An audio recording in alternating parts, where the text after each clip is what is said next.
પૂર્વે મુખ્યમંત્રી હિમંતા બિસ્વા શર્માનો ગુવાહાટીમાં ભવ્ય લોક સંપર્ક જન આશીર્વાદ યાત્રામાં જનમેદની ઉમટી। આસામના મુખ્યમંત્રી હિમંતા બિસ્વા શર્માએ ગુવાહાટીમાં આગામી વિધાનસભા ચૂંટણી પૂર્વે ભારતીય જનતા પાર્ટી દ્વારા આયોજિત જન આશીર્વાદ યાત્રામાં ઉત્સાહભેર ભાગ લીધો હતો। આ ભવ્ય યાત્રાનો મુખ્ય હેતુ જનતા સાથે સીધો સંવાદ સ્થાપિત કરવાનો અને સરકારની 5 વર્ષની સિદ્ધિઓને છેવાડાના માનવી સુધી પહોંચાડવાનો છે।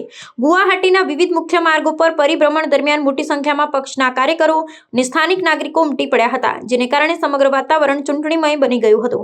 આ લોકસંપર્ક અભિયાન અંતર્ગત મુખ્યમંત્રી વિવિધ સ્થળોએ સભાઓને સંબોધતા જણાવ્યું હતું કે ડબલ એન્જિન સરકારના શાસનમાં આસામમાં શાંતિ અને વિકાસની નવી ગતિ જોવા મળી રહી છે। માળખાગત સુવિધાઓમાં ધરખમ સુધારો, યુવાનો માટે રોજગારીની નવી તકો અને મહિલાલક્ષી કલ્યાણકારી યોજનાઓના સફળ અમલીકરણ તેમણે પોતાની સરકારની મુખ્ય ઉપલબ્ધિઓ ગણાવી હતી। આ યાત્રા દરમિયાન તેમણે સ્થાનિકોની રજૂઆત સાંભળી હતી અને વિશ્વાસ વ્યક્ત કર્યો હતો કે જનતાના અભૂતપૂર્વ પ્રતિસાદ પરથી સ્પષ્ટ થાય છે કે આગામી સમયમાં ભાજપ ફરી એકવાર પૂર્ણ બહુમતી સાથે સત્તાના સૂત્રો સંભાળશે।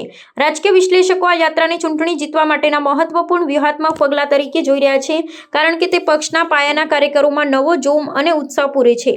વિરોધ પક્ષો દ્વારા આયોજનની ટીકા કરવામાં આવી હોવા છતાં શાસક પક્ષે દાવો કર્યો છે કે આ યાત્રા જનતાની અપેક્ષાઓ અને સરકારની કામગીરી વચ્ચે સેતુ સમાન છે। આગામી દિવસોમાં આ યાત્રા રાજ્યના અન્ય જિલ્લાઓમાં પણ તબક્કાવાર આગળ વધશે, જે ચૂંટણી પૂર્વે આસામના રાજકીય માહોલને વધુ નિર્ણાયક વળાંક આપે તેવી શક્યતા વર્તાઈ રહી છે।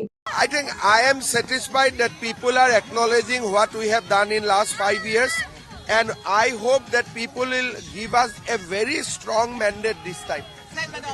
I mean, you will see many people will meet me.